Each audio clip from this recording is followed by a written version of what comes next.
శ్రీ ఆదిశంకరాచార్య విరచిత సౌందర్యలహరి 94వ శ్లోకం మరియు తాత్పర్యం.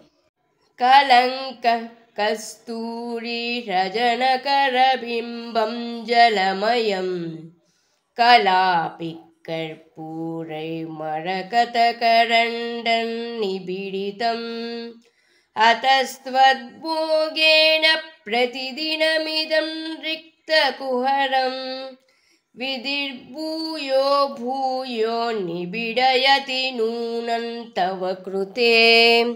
మాత, చంద్రబింబం నీ ఉపయోగానికై మరకతమణులతో చేయబడిన బడినె.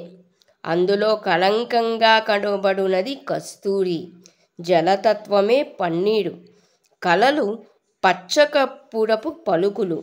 ఈ వస్తువులను ఆ భరణి నుండి ప్రతిదినం నువ్వు ఉపయోగించడం చేత అవి తరిగిపోవడంతో బ్రహ్మదేవుడు నీ కోసం మాటి మాటికి నింపుతున్నాడు అని ఈ శ్లోకం భావం.